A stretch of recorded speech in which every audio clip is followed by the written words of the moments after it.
दोस्तों आप देख रहे हैं अपना फैविज्ञान चैनल। दोस्तों एक हमारे सब्सक्राइबर नाम नहीं दिया उन्होंने, लेकिन वो कह रहे हैं कि मुझे कुछ आपसे हेल्प चाहिए। उनका ड्राई क्लीन लॉन्ड्री का पुश्तैनी काम था, लेकिन कुछ टाइम से वो काफ़ी परेशान हैं कि उनका विचार ये था कि वो पूछना चाहते थे कि सर इस काम को चलाऊं या बंद करूं, क्योंकि मुझे इस काम में आगे भविष्य नहीं दिखाई दे रहा। तो दोस्तों मैं आपको उदाहरण के तौर पे समझाता हूं कि इंसान को 3 चीज़ की ज़रूरत होती है हर हालत में: रोटी, कपड़ा और मकान।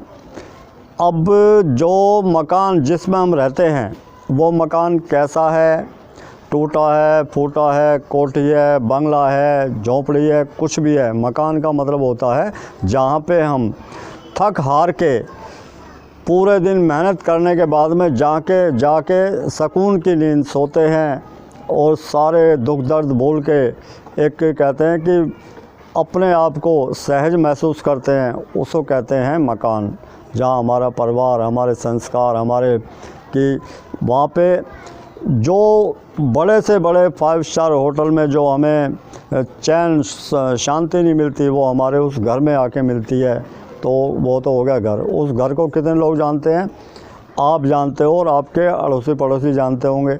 उसी तरह रोटी कि हम क्या खाते हैं, हम 56 भोग खाते हैं, रूखी रोटी खाते हैं, चटनी से खाते हैं, सब्जी से खाते हैं, किसी से खाते हैं, तो किस बर्तन में रख के खाते हैं, चांदी के, सोने के बर्तन में, हाथ में लेके, प्लेट में, कैसे भी, इसे हम जानते हैं और हमारे 1-2 अड़ोसी पड़ोसी जानते होंगे।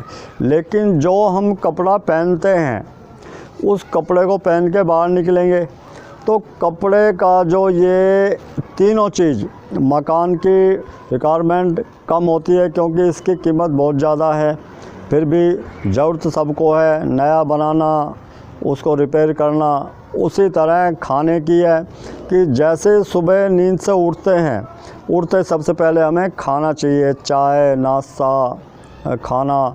काम पे जा रहे हैं तो उसके लिए खाना खा के भी जाना, बांध के भी ले जाना है। लेकिन कपड़े का ये कि कपड़ा आप कैसा भी है, आप कपड़ा पहन के एक आदमी कम से कम ये लगा लो कि 4 कपड़े तो पहनता, उसमें कच्चा बनियान, शर्ट, पैंट, ये तो कंपलसरी है कि, और बाकी सर्दियों में स्वेटर, जर्सी, जैकेट, जुर्राब, तो ये जो चीज़ें हैं ये कभी ख़त्म होने वाली नहीं है। बाकी कोरोना वायरस के इस महामारी में पूरे विश्व में इसका एक जो उसके दुष्परिणाम दिखाई दिए हैं, क्योंकि काम की दिक्कत हुई है, हर एक चीज़ की दिक्कत हुई है, हर एक चीज़ प्रभावित हुई है इससे। तो ये अकेला किसी एक आदमी के साथ नहीं है, ये पूरे विश्व के साथ ही है। किसी में कम है, किसी में ज़्यादा है, लेकिन आस्ता आस्ता ज़िंदगी पटरी पे लौट के आ रही है। अभी तक आपने हिम्मत जो बनाई है उसको बना के रखें। कोई भी चीज़ स्थायी नहीं होती, कोई भी चीज़ परमानेंट नहीं होती। जो चीज़ आई है उसको जाना भी है। जब इंसान को पता है कि भाई इंसान पैदा होता है तो उसको जाना भी होता है, तो जब इंसान ही परमानेंट नहीं है तो ये जो चीज़ें हैं ये तो एक हमें इस चीज़ की, कोई भी चीज़ आती है, कोई परेशानी आती है, दुख तकलीफ़ आती है, वो हमें एक अनुभव दे के जाती है कि भाई ऐसा हो तो हमें क्या करना चाहिए। जितने कहते हैं ना कि यार, दोस्त, मित्र, वो बुरे टाइम में ही देखे जाते हैं कि बुरे टाइम में जो घनिष्ठ होते हैं वो लगे रहते हैं, साथ में रहते हैं, और बाकी कुछ मौसम के तरह बदलने वाले हैं वो थोड़ा सा बुरा वक्त देखते ही साथ ही वो एकदम में किनारा कर लेते हैं। लेकिन कहते हैं कि नाकामी से ही हमें सफलता की, कामयाबी की एक रास्ता दिखाई देता है। तो मेरा कहना यही है कि आप हिम्मत ना हारें, क्योंकि आपके जो बुज़ुर्गों ने, आपके जो बड़ों ने इसको अपने खून से सींचा था, अपने खून पसीने से सींचा था इस व्यापार को, बिजनेस को। आप उसे आगे बढ़ाएं। आप इस टाइम तो आपके पास हर एक कुछ है, हर एक चीज़ है। पहले कड़कती ठंड के अंदर वो सुबह 4 बजे और रात को 12 बजे तक ये ठंड, उसमें कुछ नहीं देखते थे, सिर्फ ये कि मुझे काम करना, नदियों पे, तालाब पे पैदल जाना, और कितनी मेहनत होती थी। आजकल तो मेहनत कम है, लेकिन फिर भी सोच, और सबसे बड़ी बात है कि संसाधनों की, किसी के संसाधनों को देख के आप अपने अंदर हीन भावना ना लेकर आएँ कि भी उसके पास इतनी मशीनें हैं, उसके पास ये है। अगर आपके अंदर इच्छा शक्ति होगी तो आप बिना संसाधनों के, कम संसाधनों के भी बहुत अच्छा काम कर सकते हैं, क्योंकि ये जो युग है क्वालिटी के ऊपर ही चलेगा। जहाँ क्वालिटी है वहीं पे वही इस मार्केट में जम के रह सकता है। बाकी कहते हैं ना कि उल्टा सीधा करके देना ये कुछ दिन का होता है। जो आदमी बिल्कुल कहते हैं ना कि भाई क्वालिटी को पकड़ के चलेगा, रेट 19-20 हो सकते हैं, बाकी क्वालिटी से कंप्रोमाइज़ बिल्कुल ना करें। क्वालिटी आपकी परफेक्ट होगी तो आपकी अलग से एक पहचान होगी। कितने बड़े संसाधन, कितने बड़े सेटअप लगा के कोई आदमी बैठा, उसका काम सही नहीं है, उसके ग्राहक संतुष्ट नहीं है, तो उसका काम ज़ीरो है। कि काम कैसा भी है दिल से करो और काम को कभी बोझ ना समझें। और बाकी मेरे लायक जो भी सेवा हो 24 घंटे मैं तत्पर हूँ, जितने भी, क्योंकि मेरा मकसद भीड़ बढ़ाना नहीं है।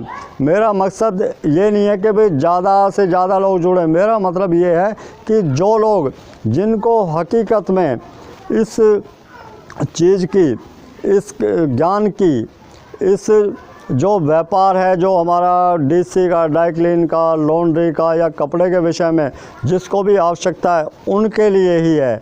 बाकी टाइम पास वालों के लिए ये चैनल नहीं है। और ना ही मैं उनसे भी हाथ जोड़ कर रिस्पेक्ट करता हूँ कि इस टाइप के लोग अपना टाइम ख़राब ना करें, क्योंकि अपना टाइम ख़राब करेंगे उसके साथ में आप दूसरों का टाइम भी ख़राब करते हैं। जितना टाइम हम आपके उन क्वेश्चनों में देते हैं, क्योंकि आपके किसी काम का नहीं है, उतना टाइम हम उन लोगों को दें जिनको हकीकत में उसकी आवश्यकता है। क्योंकि ये चीज़ वो क्या कहते हैं, जातन लागी वो ही जाने। भाई जिसके साथ में दिक्कत होती है वो ही समझ सकता है कि प्रॉब्लम है क्या प्रॉब्लम होती है। तो मेरी कोशिश ये रहती है कि ज़्यादा से ज़्यादा फ्रेशर हैं वो जुड़ें, और जिनको आवश्यकता, जो काम कर रहे हैं वो लोग जुड़ के रहें। बाकी देखो, घर में रहते हैं तो मन मुटाव, मेरे मुंह से भी कई बार ऐसी चीज़ें निकल जाती जो नहीं बोलना चाहिए, उसके लिए मैं क्षमा प्रार्थी हूँ। क्योंकि इंसान है, गलतियों का पुतला है, गलतियाँ होती हैं। लेकिन घर के अंदर कहते हैं ना कि जब 4 बर्तन है तो खड़कते ही हैं, तो ये जो खट्टी मीठी जो ये आपस में ये हर परिवार में होती है, और ये हमारा एक परिवार ही है। तो आप बिल्कुल निश्चिंत होकर अपने काम को एक सच्चे मन से करने की कोशिश करें, और इधर उधर की सोच के, क्योंकि जब तक आप पक्का मन नहीं बनाएंगे काम करने की, जब तक आप इस काम को नहीं कर सकेंगे। काम करने का पक्का मन बनाएं कि मैं सफल होऊंगा, और मुझे कंपटीशन किसी से ना करें, कंपटीशन खुद अपने आप से करें। ये नहीं कि किसी से कंपटीशन करना, अपने आप से कंपटीशन करें कि ये अच्छा हुआ, नहीं इससे अच्छा और हो सकता है। अपने आप से कंपटीशन करेंगे तो आपको सफल होने में ज़्यादा वक्त नहीं लगेगा, और सफल होने में आपको कोई रोक नहीं सकता। तो दोस्तों, कपड़े का विषय यूँ ही निरंतर चलता रहेगा। बाकी हिम्मत बना के रखें। जब ये अच्छा टाइम कुछ दिन के लिए हमारे से थोड़ा रूठ गया था, तो ये टिकाऊ नहीं होते। आया था चला गया, अब अच्छे दिन फिर आएंगे, फिर हम अपना काम उसी तरह सुचारू रूप से कर सकेंगे। तो दोस्तों, कपड़े के विषय में कोई भी आपका क्वेश्चन हो आप मुझसे शेयर कर सकते हैं। मिलते हैं दोस्तों ब्रेक के बाद। जय हिंद, जय भारत।